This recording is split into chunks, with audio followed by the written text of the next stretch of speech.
Hello everyone. ఈరోజు మనం ఒక సర్ప్రైజింగ్ కేసు గురించి డిస్కస్ చేసుకున్నాం. ఈ కేసు మా పాప కేసే అనమాట. వన్ షీఈ్ మంత్స్ ఓల్డ్, నెలలు పాపగా ఉన్నప్పుడు తనకి డయేరియా స్టార్ట్ అయింది.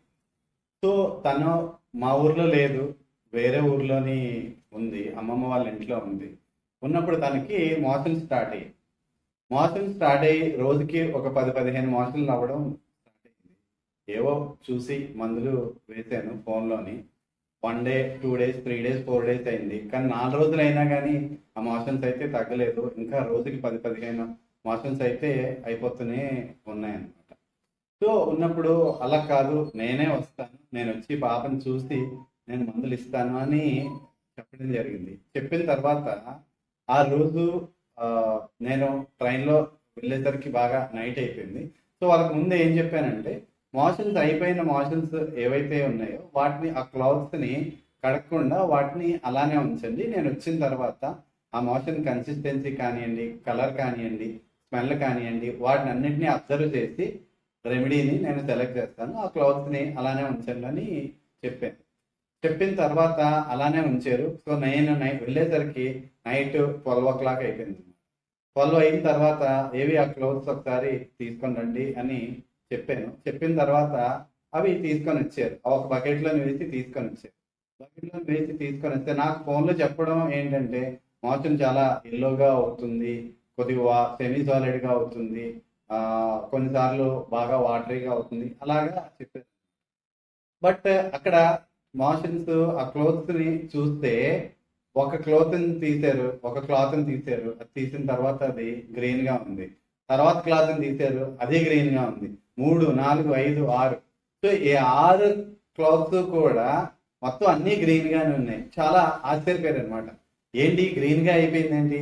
సో మోషన్ ఏమో ఎల్లోగా అవుతుంది కానీ గ్రీన్గా అయిపోయింది ఏంటి అని అంటే, అప్పుడు నాకు అర్థమైంది ఏంటంటే, మోషన్ ఎల్లోగానే అవుతుంది, బట్ కానీ ఆ మోషన్ని అలా ఉంచితే అది గ్రీన్గా మారిపోతుందని అర్థమయ్యి ఇమీడియట్గా కెంట్ రిపటరీని రిఫర్ చేశాను. సో కెంట్ రిపటరీలోని ఒక రూబ్రిక్ ఉంది, ఏంటంటే stool yellow but green and standing అని ఒక రూబ్రిక్ ఉంది. సో అందులో చూస్తే 2 రెమెడీస్ ఉన్నాయన్నమాట.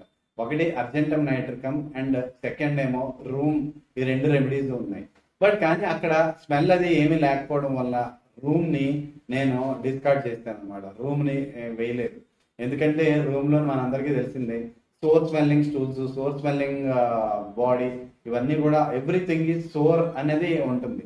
కానీ సో ఇక్కడ ఆ సింటమ్స్ ఏమీ లేకపోవడం వల్ల రూమ్ని వేయకుండా అర్జెంటమ్ నైట్రికమ్ని వేయడం జరిగింది.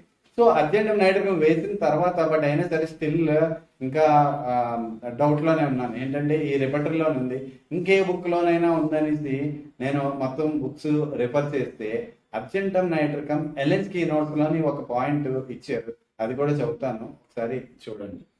Diarrhoea green mucus like chopped spinach in flakes ఒకటి. Diarrhoea turning green after remaining on diaper అన్నారు.